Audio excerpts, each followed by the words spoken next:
What's going on, Neverwinter? Welcome back to another video. In this video, we're going to go over 10 things that I personally want to see happen to Neverwinter in 2021. From reworks to certain events to getting more AD. These are just my opinion. These are just 10 things that I want to see personally come through 2021 in Neverwinter. But before we get into that, a couple quick things. One, I'm going to leave my links to social medias down below: Twitter, Twitch, and Discord. With that being said, don't forget to use the hashtag Q4G in the comments below. I'm going to compile a list of questions and answer them in an upcoming video if we get enough questions. So you can either leave it on the comments in the videos that I make, you can either leave it on Twitter, or you can leave it at the Discord section for the Q4G in my Discord. So with that being said, let's get right into it.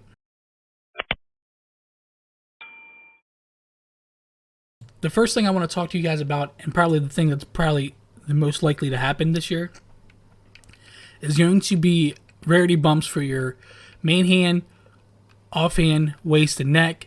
These have been at legendary for the longest time, and with everything else getting a rarity bump, like your mounts and companions and things like that, enchantments, I think that we should be able to upgrade these to mythic. Obviously, we'll have a little higher enchants. Maybe in mod 21 we'll have higher ratings and things like that. Maybe then we should be able to upgrade the main hand, offhand, neck, and waist to mythic quality, or at least 2 of the 4, whether it be weapons first or whether it be neck and belt. I think at least 2, if not all 4, should be able to be upgraded to mythic by the end of 2021. The next thing I want to talk to you guys about is the ability to change the appearance of your companions and mounts. Yes, I know with you bumping up the rarity, you can change the appearance of your companion. Sometimes it changes the color. However, I think there should be more to it, especially for your companions, since they are out 24/7 with you. I think you should be able to add things to them. I think you should be able to change the color. I think you should be able to do other things to them, aesthetically wise, to make them better. Because me personally, I'm tired of seeing all the Zunas with the same loadout. I'm tired of seeing all the example companion or mounts in this. I think the mounts are suffering more than the companions, since you can change the companions as you upgrade the rarity. But for example, the mounts you can't really do anything with. Like, this is a black warhorse, and you can't really do anything. I would like to see you change the color. I would like to see you add a saddle. I would like to see you maybe, we added collars in the game, allow you to change the color of the collars. Anything, right? Maybe change the animation when you are sitting there idle. Anything. Please bring this into Neverwinter 2021. The next thing I want to see them work on is the crafting workshop and master crafting. Maybe add some new recipes for the mastercraft. Maybe do something with this workshop that they put in the game, and maybe spruce up the thing. To me, honestly, this is something that's gone by the wayside since they released it in mod 17 with Acquisitions Incorporated, which again was by far one of the worst mods out there. I think crafting had a lot to do with that. It was overwhelming. It was kind of pointless after they reworked it and made it what it is now. I think this is a big opportunity for the game, the development team, to do something more with this. This is a great concept. However, I think it's fallen by the wayside with what you can do and the benefits of coming from what we had now to where we're at.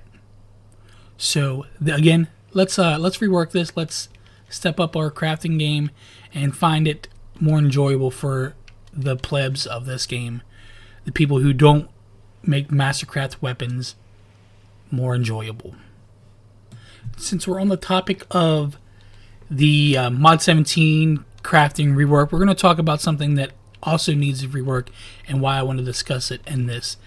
It is going to be the K-Team dungeon items that you can receive. Let's make K-Team runnable. Let's make the concept of it more enjoyable, and let's give people benefits of running this. These things here, these pointless gears and transmutes and gear that's outdated. Let's remove all this and add transmutes. Let's put regens. Let's put mounts that you can get after 50 completions, mounts after 100 completions, anything. Transmutes after X amount of completions. There's an opportunity here, and it's going to make people run different dungeons outside the few that people run now, right?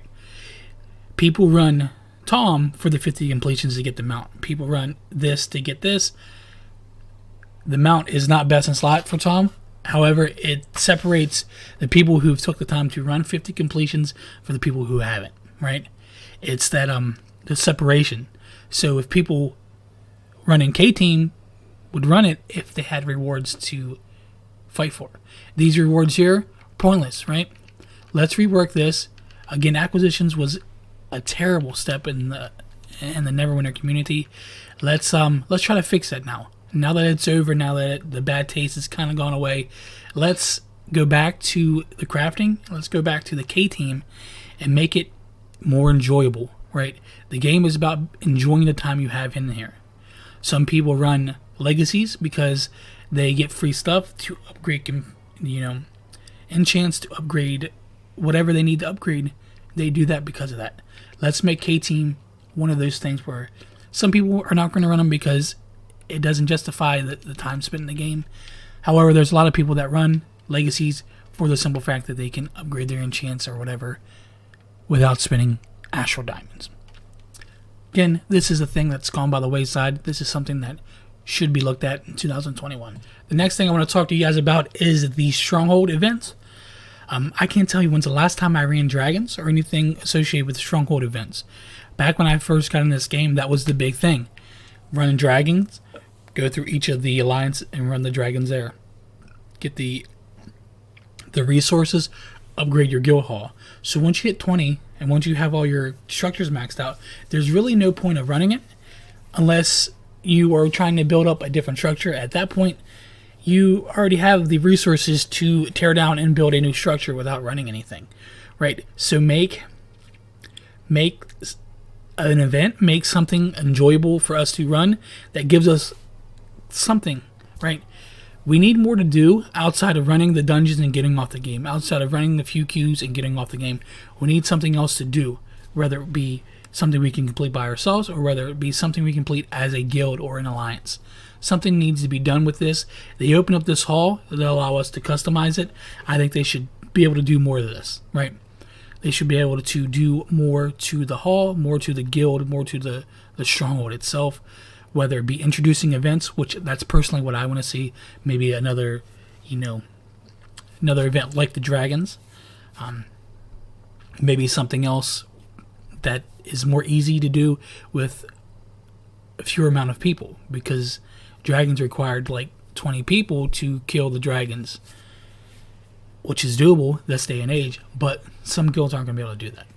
With that being said, let me know if there's something that you have in mind that they could do to make people interact with the Stronghold and the Alliance in mod 21, 22, whatever comes out next in 2021. The next couple topics I'm going to talk about is going to be things I'm not going to show footage on. I'm just going to talk with you guys. Well, the one thing is cutscenes, skippable cutscenes. I want to have every cutscene in the game skippable. That allows you to get right back in the game. Some cutscenes that you've experienced hundreds of times should be skippable. With ones that you haven't experienced at all shouldn't. That being said, give you the option to skip all of the cutscenes. All of them, right? Not just certain ones, not just ones that they fixed. All of the cutscenes. The next two big things I want to talk to you guys about, and I'm aware of the economy in Neverwinter right now for all platforms, but I think this is something that will help us out. The first thing I would like to talk about is the amount of AD we can refine per day. I think they should up this from 100k a day to 150. 50,000 is not a lot. 50,000 does go a long way to get your character better. On a daily, though, it's going to make a difference. Month to month, it's going to make a difference, right? It's going to allow you to buy an extra a G mop or an extra S mop or whatever have you to get your character to the next thing. The next topic, to piggyback off the previous one, is a double Astral Diamond, rough Astral Diamond event. So instead of earning 40,000 for a trial, you're earning 80,000. Instead of refining 150,000 a day, you're refining 300,000. This event will get people on the game.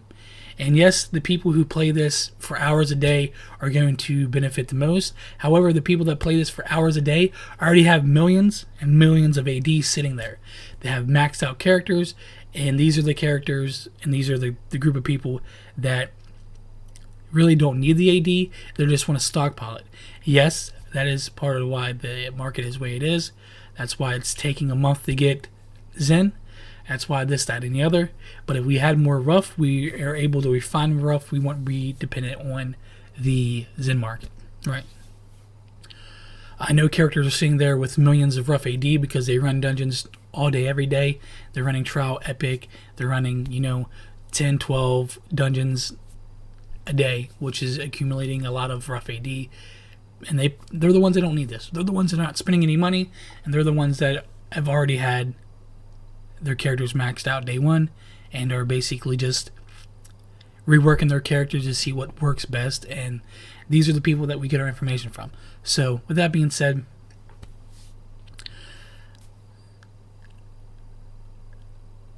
allow us to refine more and bring us a double AD event, kind of like we had before, but instead of getting twice as much rough for breaking down things, we're getting twice as much rough for doing dungeons or weeklies and Sharandar, whatever have you.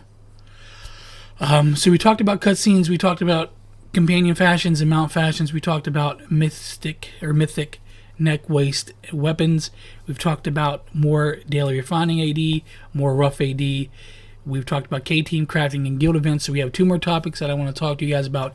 One is the new Dungeon Master rework. There's a roadmap in last year that came out, that Chris came out with, that basically timelined everything. And with COVID happening, a lot of these things have been pushed back. The Dungeon Master event is where you're basically a D&D game, and you're participating in certain events. I would like to see this reworked. This is an event that a lot of people were looking forward to, but really haven't participated in the last couple iterations of, because there's really nothing in there for them to do, right? Again, it's about getting people in the game. It's about getting people to participate in these events. And these events, these new reworks coming out, are doing that. With the rough AD and the more refining AD, I think we'll get more people in the game. And the last thing I want to talk to you guys about is a new class coming to the game. I would love to see a new class. Again, to reference the roadmap Chris came out with when he first came on board, there was a bunch of big surprises slated for mod 2021. I think one of those are going to be a new class. We are overdue for a new class. We haven't had one since, I think, the Paladin, but I could be wrong on that. I have a video coming up with 5 potential classes that could come out. Whether they take one of those 5 or not, I have no idea. But they are based off of 5th edition D&D Tabletop, which is what we're based around, right? They cut off everyone's name. Instead of Guardian Fighter, it's just Fighter. Instead of Trickster Rogue, it's just Rogue. That's to make it align with 5th edition. So if that's something you want to see, if you want to see my intake on the new class, the potential new class coming out, I have a video in the works going over 5 potential classes that could be added to this game, hopefully in the near future. So again, guys, if you guys have made it this far, thanks for watching. Thanks for the support. Let me know by liking the video, and I will see you in the next one. Peace.